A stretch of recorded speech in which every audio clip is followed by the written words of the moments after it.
नमस्कार दोस्तों। आज एक विशेष सेशन के साथ जुड़े हैं जिसमें अपन सामाजिक विज्ञान कक्षा 10 के बोर्ड के मॉडल पेपर के बारे में दोस्तों चर्चा करेंगे। पिछले 2 पार्ट में आपको बता चुका हूँ, आज ये तीसरा पार्ट है। पिछले वीडियो में आपके द्वारा बेहद अच्छा रिस्पॉन्स मिला था, उसको देखते हुए मैं तीसरा वीडियो लेकर आया हूँ। दोस्तों देखते हैं सबसे पहला क्वेश्चन। दिसंबर 1920 का कांग्रेस अधिवेशन निम्नलिखित में से कहाँ हुआ था? तो इसका आंसर होगा दोस्तों नागपुर में दिसंबर 1920 का कांग्रेस अधिवेशन हुआ था।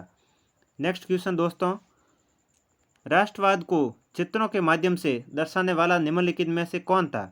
कौन सा व्यक्ति था जिसने राष्ट्रवाद को चित्रों के माध्यम से दर्शाया? तो दोस्तों इसका पहला ऑप्शन ही सही है। फ्रेडरिक सोर्यू नामक का व्यक्ति था जिसने राष्ट्रवाद को चित्रों के माध्यम से दर्शाया था।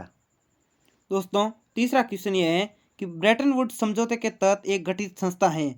इसमें है अ है विश्व बैंक, ब है संयुक्त राष्ट्र संघ, च है विश्व स्वास्थ्य संगठन और द है उपयुक्त सभी।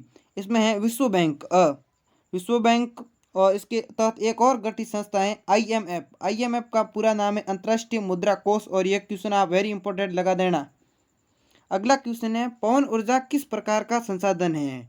इसमें है अनवीकरणीय संसाधन, नवीकरण संसाधन, अजैव और विकसित संसाधन। इसमें आपका होगा नवीकरण योग्य संसाधन। ये दोस्तों आपके संसाधन पार्ट से लिया हुआ है, जो कि पहले ही पार्ट से है। और नवीकरण अनवीकरण ये क्वेश्चन बहुत ही इंपॉर्टेंट है, ये इन पे ही आपको ज़्यादा ध्यान देना है।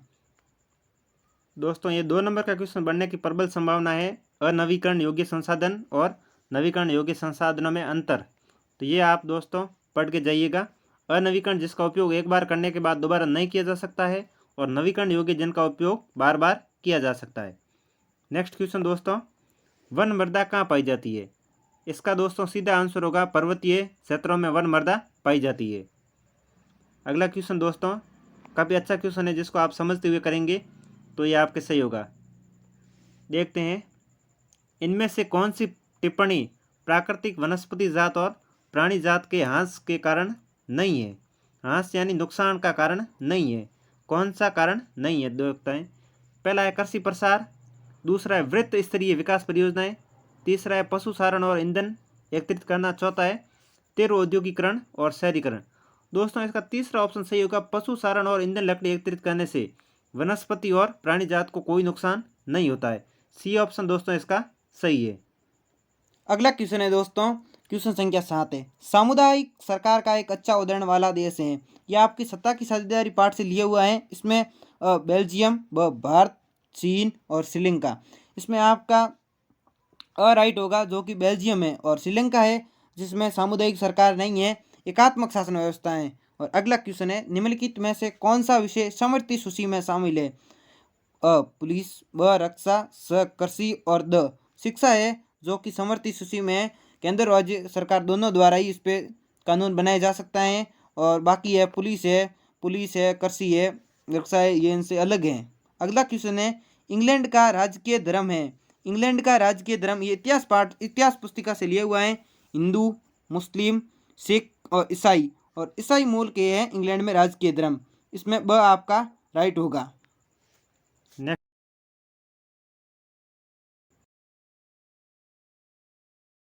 थोड़ा टेक्निकल इश्यू हो गया है दोस्तों।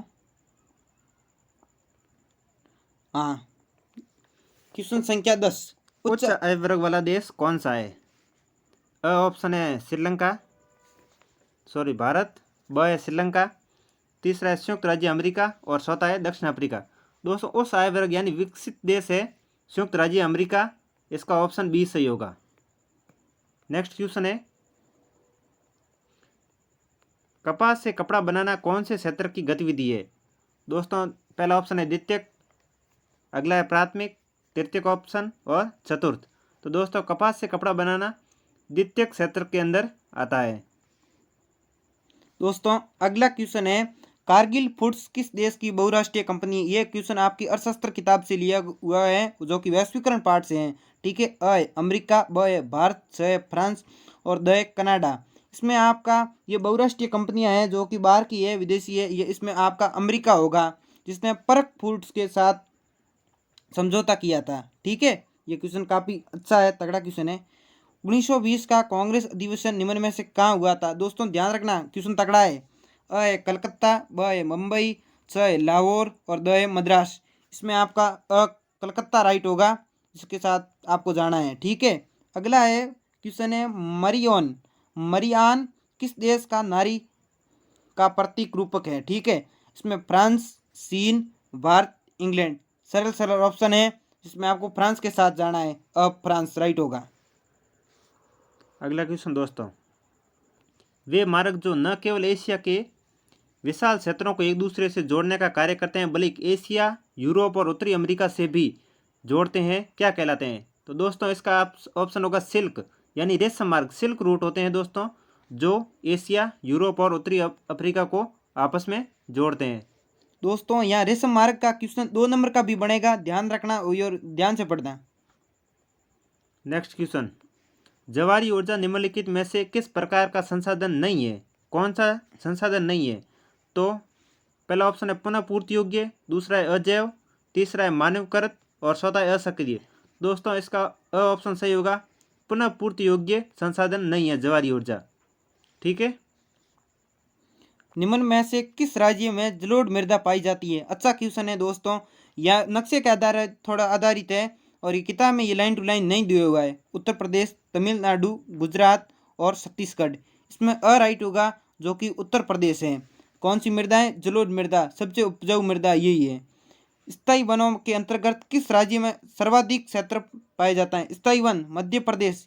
ये लाइन टू लाइन दिया हुआ है, ये आपके तीसरे पार्ट से दिया हुआ है जो कि भूगोल के हैं। इसमें मध्य प्रदेश होगा आपके सबसे ज़्यादा स्थायी वन है। ठीक है, वह देश जहां 1956 के पश्चात जातीय संघर्ष ने हिंसा और विद्रोह का रूप ले लिया। श्रीलंका, चीन, इंग्लैंड और भारत। 1956 के बाद क्या हुआ था कि श्रीलंका में चीन को राजभाषा घोषित कर दिया, इसलिए श्रीलंका में आपके जातीय संघर्ष हुआ था। दोस्तों इसका ए ऑप्शन सही होगा। भारतीय संविधान की 8वीं अनुसूची में कितनी भाषाओं का समावेश किया गया है? इसमें आपकी किताब में लाइन ऐसी लिखी हुई है कि 21 भाषा और एक हिंदी, अन्य अन्य हिंदी है। ठीक है, कुछ मिला के 21 और एक 22। इसमें आपका 22 होगा, आप 21 ना लिख के आइए। नेक्स्ट क्वेश्चन दोस्तों, हमारे देश के लोकतंत्र के लिए सबसे बड़ी चुनौती क्या है? कौन सी समस्या हमारे देश के लोकतंत्र के लिए सबसे बड़ी है? पहला ऑप्शन है जातिवाद, दूसरा है सांप्रदायिकता, तीसरा है धर्म और चौथा है घरेलू हिंसा।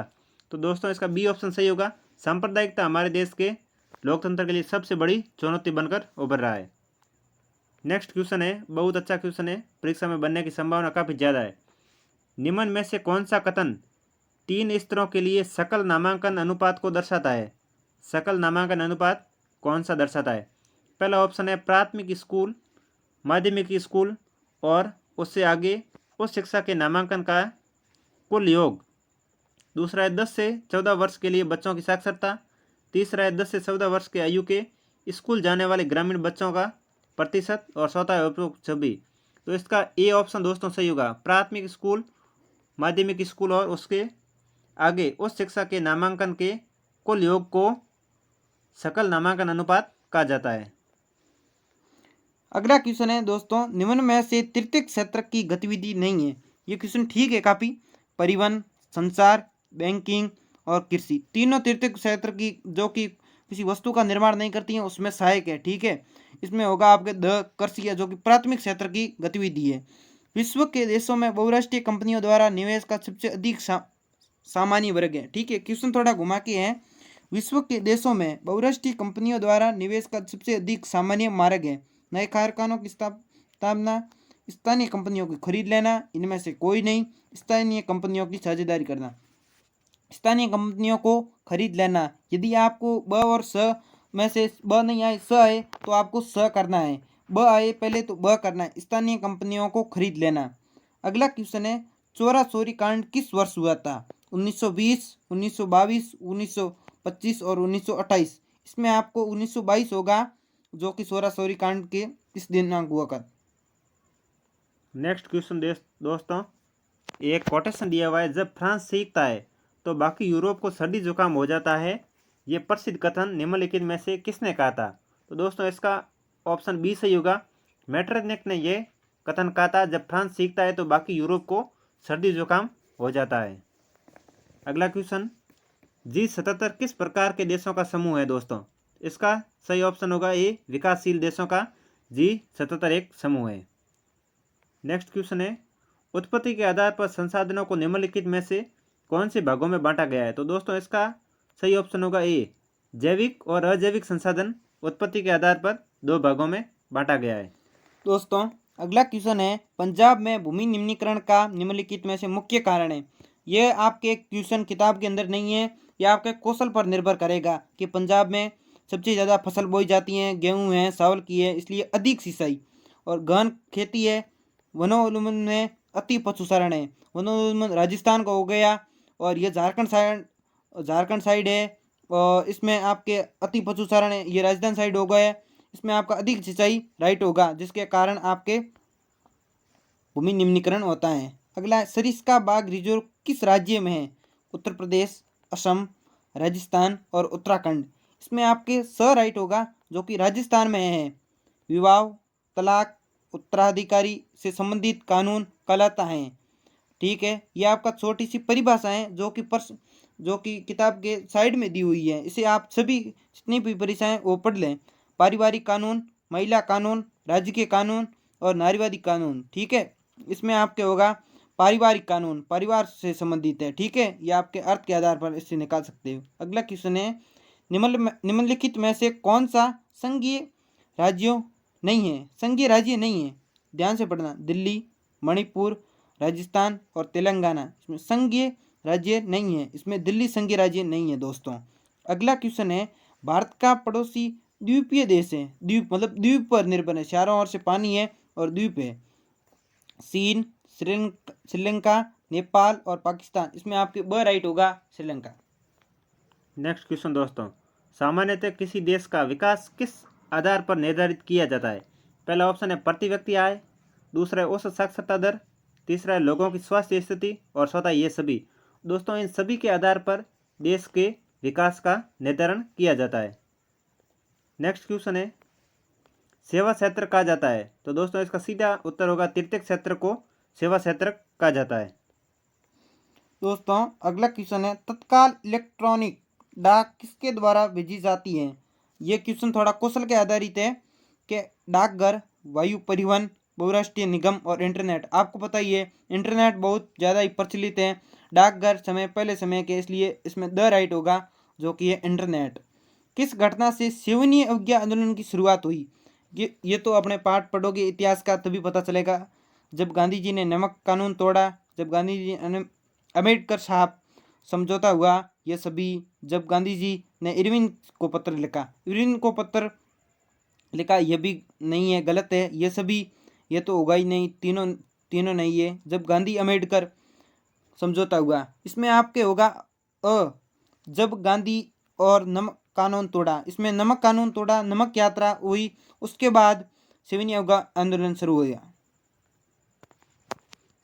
कल्पना दर्शक कहो, यूटोपिया कहो, दोनों में से एक भी आ सकता है। मैं दुनिया के लोग अलग राष्ट्रों के समूह में बटे हैं। इसमें होगा फ्रेडरिक चार्यू, लुई फिलिप, ग्रिम्स फैटिरियल्स और कार्ल वेल्कर। इसमें आपका होगा, ऊपर भी एक ये क्वेश्चन दोहरा हुआ था, इसमें होगा। ठीक है, फ्रेडरिक चार्यू। अगला क्वेश्चन है, 18वीं शताब्दी में विश्व व्यापार का सबसे बड़ा केंद्र था? 18वीं शताब्दी में विश्व व्यापार का सबसे बड़ा केंद्र कौन था? यूरोप, ब अमेरिका, स अफ्रीका और द ऑस्ट्रेलिया। इसमें दोस्तों आपको सीधा सटीक उत्तर है यूरोप। और अगला